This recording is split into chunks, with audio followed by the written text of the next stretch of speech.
Alright, hello cardboard goblins. Today I have something special for you. I am finally doing my deck tech on Ob Nixilis Captive Kingpin. I have some varieties of different arts and altars that I've done for, or that I've had done for Ob Nixilis Captive Kingpin over the last little while since I have been playing him, since he is my favorite deck of all time. But, however, today we're going to be going over what he does, how I win, the combos, the win lines, and some test hands right at the end. So, here we go. This is what Ob Nixilis Captive Kingpin looks like and does. So, for 2 black and a red, he's a 3/4 flying trample legendary demon. Whenever one or more opponents each lose exactly 1 life, put a 1/1 counter on Ob Nixilis Captive Kingpin.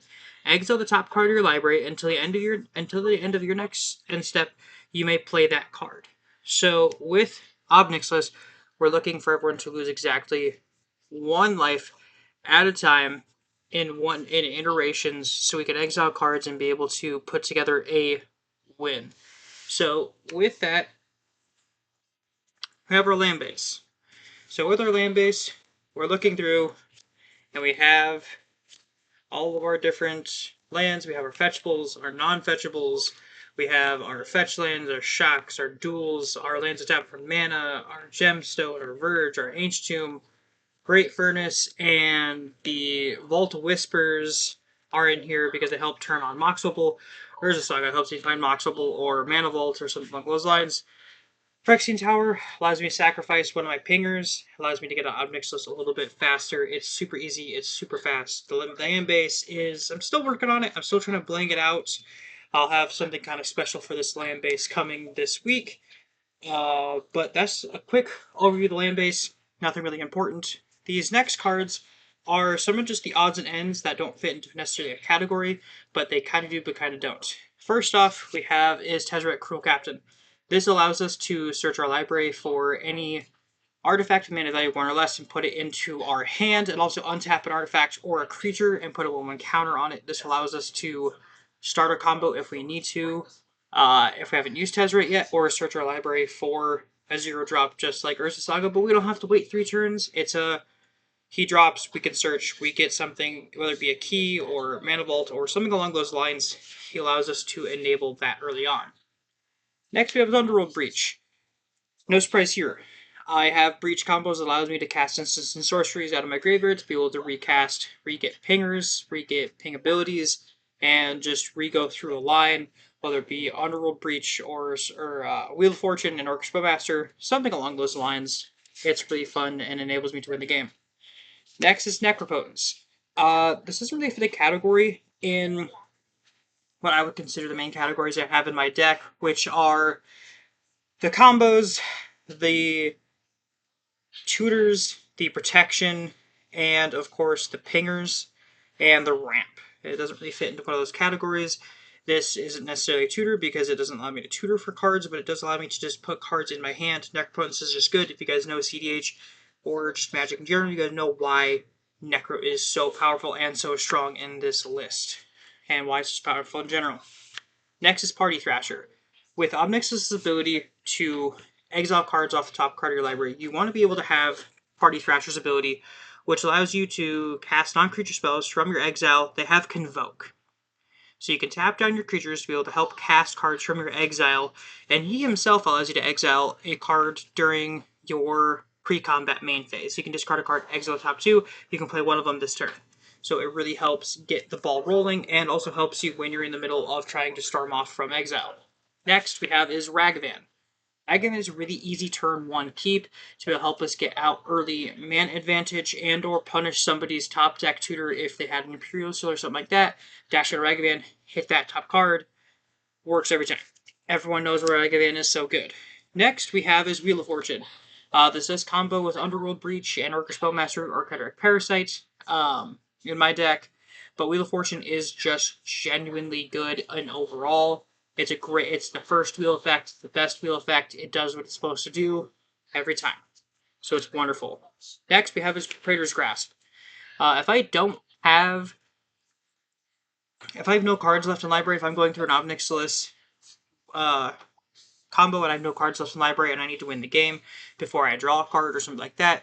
Prairie's Goddess allows me to steal a Thoracle, allows me to steal a win combo from somebody else to be able to help me pair with my Underworld Breach. It does what it's supposed to do 99% of the time. It's absolutely fantastic. Next move is Lightning Bolt. It's a bit of removal. I don't count it as protection, but I do count it as kind of spot removal if I need it to. There's various spot removal cards I have in this deck for various things. But Lightning Bolt really helps me deal with a turn 1 Thrasios. If I keep a turn 1 Lightning Bolt, if I don't have to deal with anything super early, I can always pitch it to Chromox, something along those lines. Super easy to deal with. Next in this last category is Flashback. This is a card that I'm trying out. I think a lot of us in the Ob Nixilis Kingpin realm are trying out Flashback. I think it's worked very well. I play it also in my Ral deck. It's very good. This allows you to target instant or sorcery in your graveyard against Flashback until end of turn. The Flashback cost is equal to its mana cost. Being able to Flashback a Bolt, Flashback a Dark Ritual, Flashback a Cabal Ritual for the 2 mana to get 5 mana in return, it's crazy. It's absolutely fantastic. Next, we have our combos. So, right off the bat, we have Sisay's Divining Top with Prosper Tomebound and Burgi, wherever my Burgi is. But these two, Burgi and Ob Nixilis, make an infinite combo that allows you to play and cast every top card of your library. Plus, if you have a pinger like Reckless Fireweaver, whenever an artifact enters, it does 1 damage to each opponent. You can continue to go through the loop and hit everybody down and ping everybody. You don't necessarily need Burgi. You can also do it with just these 4 cards and hit everybody and win the game from there. So it is a backup win line. That's not the main one, but it is a backup for this deck. So, next I have is Dualcaster Mage. Dualcaster Mage in this deck, a lot of people don't run it. They have cut it for other things like Razorkin and Needlehead. I'm actually not running Razorkin and Needlehead, but I am running these. Next is the 2 cards that pair with Dualcaster Mage is Molten Duplication and Saw in Half. These cards plus Dualcaster Mage, if you don't know, create an infinite number of tokens and allows me to go off. But these are also in the deck to help me kill pingers when I need to and get more ping abilities to get more cards off Ob Nixilis when needed. So, that is that easy combo line. Next one is Soul Cauldron, Walking Ballista with Ob Nixilis. This is the main win combo line. There is one other one with just Ob Nixilis and one other card, and it's not what you think. It's actually different. But we all know what this does. Active Soul Cauldron exiles Walking Ballista from the graveyard, giving Ob Nixilis this ability to remove 1 counter, deal damage. Remove a counter, deal damage. Ob Nixilis exiles a card. If you put a 1/1 counter on him, you continue this loop to deal infinite damage to the entire board, killing off everybody. In addition to that, there's also Casey Jones. I'm not playing all of V1. Casey Jones, Back Alley Brute, allows me to, whenever I put a 1/1 counter on target creature, Casey Jones does that much damage to a target opponent. So I can't kill anything. I can't kill creatures, but I can kill my opponents with this combo. So it is quite nice. It is quite easy. It is fantastic to start and do. It is very easy, especially off Beseech the Mirror, to get up Casey, play it, and very early on be able to win with Casey and Ob Nixilis. But my main combo is still Walking Ballista and Agatha's Soul Cauldron. So, from there, we have our abilities to activate Ob Nixilis over and over and over again. And what those cards are Reckless Fireweaver, that I went over, Artifact TTPs, each opponent loses a life. We have Burgi, which I'm not sure why it's in this pile, but whenever I cast a spell, add red mana. Everyone knows what Burgi does, wrong pile. But Mayhem Devil. Whenever a player sacrifices a permanent, Mayhem Devil deals 1 damage to any target. If somebody's going through a treasure line or Dargo or anything along those lines, this will keep them at bay for a while. Next is Coruscation Mage. I have doodled on these a little bit, me just messing around. But Coruscation Mage, whenever I cast on creature spell, does 1 damage to each opponent. Another ping. Scrolling Crawler. At my upkeep, each player draws a card. It gives me an extra card, but it gives everybody an extra card. However, this does 1 damage. Whenever an opponent draws a card, it does 1 damage to that player. So I don't get 1 card off Scrawling Crawler. I get 3 at my upkeep. Every upkeep, I get 3 cards off a Scrawling Crawler. So it's fantastic. Next is Kessig Flamebeater. Same thing as Coruscation Mage. Whenever you cast a non-creature spell, does 1 damage to each opponent. Hederic Parasite. As long as I control a red permanent, this deals 1 damage whenever an opponent draws a card. Reckless Fireweaver. Not Reckless Fireweaver. This one is... I have the English version. Don't worry. This one is Firebrand Archer. So I always keep the English versions over in my other pile. So if people want to read my cards, they can read them. So again, same thing as Coruscation Mage. Whenever I cast on creature spell, it's 1 damage to each opponent. Orc Master. Whenever opponent draws their second card each turn, this deals damage, and whenever ETBs deals damage. I don't like clones, but it does happen. Next we have is Grape Shot. So Grape Shot is not a creature, but it is a sorcery that has Storm and deals damage to target creature or player. I'm going to Storm off, and I can kill people that way. Also, it also is a win condition in this deck, but it is really good. Next we have is Black Mage's Rod. This creates a token, and this gives that token the ability to do 1 damage whenever I cast it on creature spell. Unstable Amulet. This one is fantastic. I absolutely love it in this deck. Unstable Amulet, you get 2 energy when it enters. You can pay 2 energy to exile the top card of your library, and you can play it this turn. But the big part of this is whenever you cast a spell from anywhere other than your hand, Unstable Amulet deals 1 damage to each opponent. So that is crucial in this deck, is that Ob Nixilis exiles cards, and you can play them. So this just kind of repeats itself back and forth. Next thing is Shadow of the Goblin. At the beginning of your first main phase, you can discard a card if you do draw a card. Kind of nice, but the main thing is, whenever you play a land or cast a spell from anywhere other than your hand, this deals 1 damage to each opponent. So, Ob Nixilis, if I exile a land, I can then play it and still ping and get more cards. The last pinger that I have for the deck is VD's Persistence.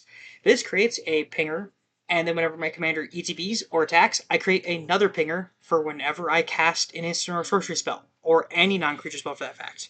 So it's fantastic. All of my pingers do their job 100% of the time. The only one I ever have any issue with is Hederic Parasite, because I need another red permanent. But that's it. That's the only ever problem I ever run into.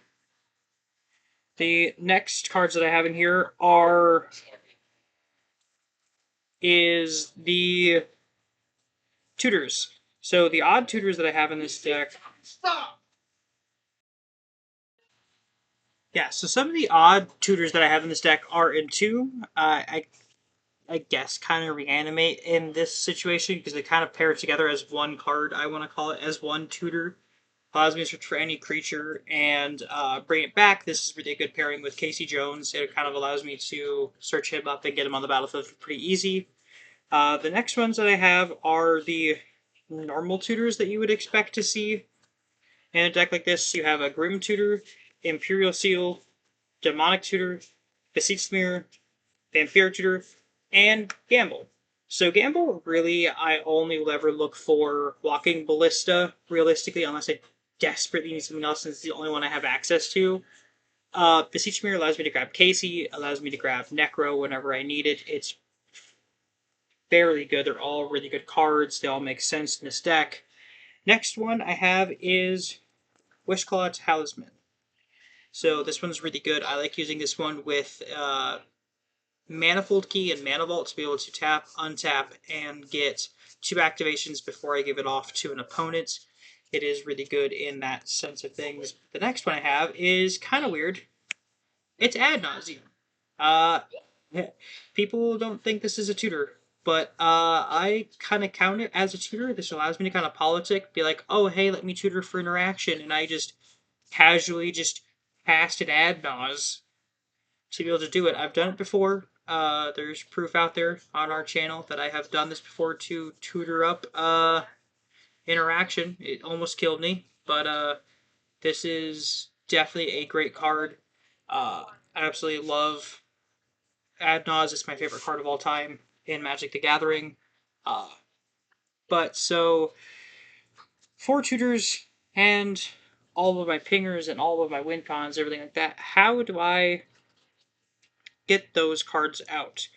Well, the first thing I have are my sorceries. There are 3 sorceries that I have that allow me to ramp and get to where I need to be. First is Rite of Flame. 1 red makes me 2 red. Striker Itch creates me a treasure token for a red if I need a black mana in a pinch. It's absolutely fantastic. Next, we have is Jessica's Will.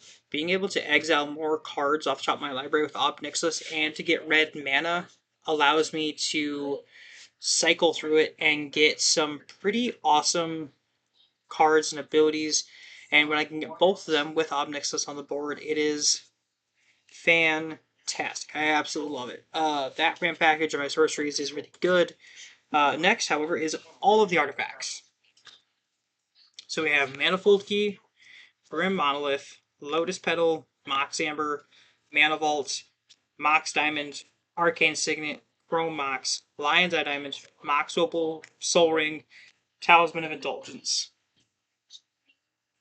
So all of these cards are fantastic because either they allow me to tap for a buttload of mana, any color of mana, or allow me to reuse other mana rocks, or in this case, a tutor with Manifold Key, Grim Monolith, Mana Vault. It all allows me to utilize reuse mana rather than just losing it as soon as it's used up, like my sorceries in my instance. Speaking of my instance, here they are. We have Dark Ritual, Cabal Ritual, Culling Ritual, Burnt Offering, Rain of Filth. We have the Last Agni Kai. We have a Pyretic Ritual, Desperate Ritual, and Seething Song. All these cards are very good ramp. The Last Agni Kai is kind of different just because it allows me to fight target creature, and if it deals excess damage, I add that much red, and I don't lose red until the end of my turn. So that's really good in this aspect of things that I really like, being able to hit a Roger off of Ob Nixilis when he's already this big. Even if I can get 5 mana off of the last Agni Kai, it still helps me a ton. Because, I mean, for 3 mana, you get 5 mana from Seething Song. So if I can get, if he's 5, 4, even if I can get 4 off of 2, it's still really good. It's all super fantastic, allowing me to sacrifice, like, Calling the Weak, allowing me to sacrifice a Ragavan to get an Adnaz turn 2, because I'll make a treasure off of him when he swings. I can sacrifice him in my second main, go to Adnaz, try to win the game on my second main phase of my second turn. Absolutely crazy, absolutely fantastic. Might even be able to try to hit turn 1. But none of that matters unless we have protection. Unless we have the capability of protecting our win and protecting our go lines. And the way we do that are these 9 cards in this deck. That doesn't seem like a lot, but if you play this deck right, you should have to win by using very minimal of these cards. So the first one is Hex Exposure. None of our stuff can be countered. If they want to target something, they gotta lose some life to do it. It's fantastic. Next we have is Vexing Bubble. Free counter spells are knocked off the table. It does knock off our free stuff, but realistically, there's only 2 in this deck. So it does turn off our mana rocks, but even by then, if you're playing a turn 1 Bobble, something has gone very wrong for you, because you should be looking for a turn 1 Ob Nixilis or a turn 2 Ob Nixilis. Vexing Bobble should realistically only be there, but if you're really looking to stop the board, especially against Rocksai or something like that. But being able to crack Vexing Bobble whenever you need to for 1 mana, tap it, crack a draw card, is still really good.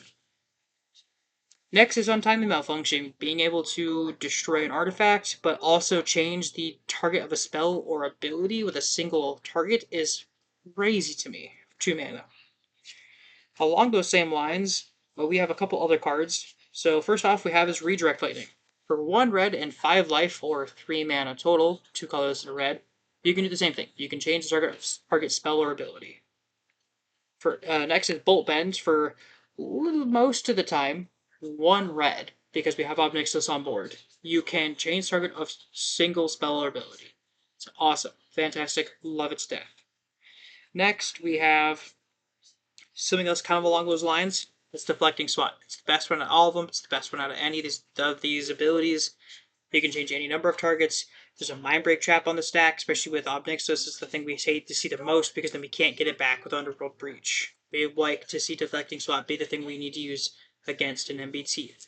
Or we have these 2 cards. Pretty much the same thing. Red Elemental Blast and Pyroblast. You can target counter spell if it's blue, or destroy target permanent if it's blue. and you can destroy target blue permanent or counter target blue spell. And last but not least, creatures. I said there was different kinds. The only thing that this deck kind of lacks is enchantment removal, but most time enchantments just draw cards, so we have permanents that ping our opponents whenever they draw cards that kind of deals with them there.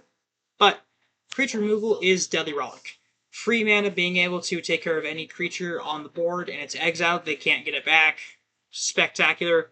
Absolutely love it. I don't care if I have to hit a Bird's Paradise with this thing.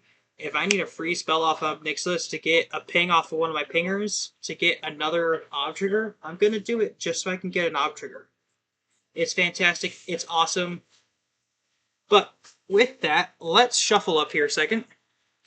And let's get some test hands to show you guys how this deck works. I am in the process of trying to change out the land base a little bit, make it a little bit more even. I might take out the artifact lands just to add in some difference to the deck. Maybe they won't be as great as I think they are, but so far this deck has slapped. It's done its thing. It does its thing. It'll do whatever it needs to do when it needs to do it. It's pretty much you go, go, go until you just can't, or until you get stopped. So we're looking for that turn 1 Ob Nixilis with a pinger in hand, or turn 2 Ob with a pinger on field turn 1. So we'll see what we can get here. We have Bolt Bends, Sisay's Divining Top. We have a Dark Ritual, Ragavan, Praetor's Grasp, Untimely Malfunction, and Blood Crypt. So, unfortunately, we only have one land. We do have Dark Ritual, we do have protection, a lot of protection. Ragavan, Sisay's Divining Top, Praetor's Grasp. I think this is a keep. Being able to turn 1 Ragavan with our draw being another land. We're looking at a turn 1 Ragavan, turn 2 Ob Nixilis, and we get a treasure off of Ragavan when we hit turn 2, and we still have protection up for that. We have top for a combo to start drawing through our deck right away. We have Praetor's Grasp to be able to steal somebody else's win if we absolutely must. It's fantastic. That was a perfect first 7. Maybe not perfect, but it was really good. The only thing we could ask for is a pinger instead of a Ragavan, but it's still really good. So let's shuffle up and let's go for another first 7, we hope. Oops. Alright, 5, 7. Here we go. Command Tower, Reject Lightning, Mount Doom, Rite of Flame, Arcane Signet, Sulphur Spring, and a Pyretic Ritual. So this isn't bad. It's a lot of mana and an interaction, but no pinger. I would probably just pitch this and go to a second 7, just because it is our first 7. We have the capability of still getting a decent hand. That was like a 5. I would have kept that, but it was our first 7, so I say we pitch it and we go to second, and we'll see what we get from here. All right, 7. Here we go. There we go. There is a Gemstone Cavern, Wooded Foothills, Marsh Flat, Grape Shot, Badlands. We have a Dark Ritual and a Bergie. So I would keep this. I would definitely pitch the Wooded Foothills to the Gemstone Cavern to have that on field. We're looking at a turn 1 Ob Nixilis in actually to a turn, I think a turn 2 Horn of the Bounty, being able to discard 2 cards and exile top 2 cards from the library. We can play them this turn. That's pretty good, especially with Grape Shot. We have that already on board. Draw for turn is going to be a Rain of Filth to be able to get more mana when we need to be able to go through and start winning the game from there. But yeah, that's absolutely fantastic. But this has been my deck on Ob Nixilis, Captive Kingpin.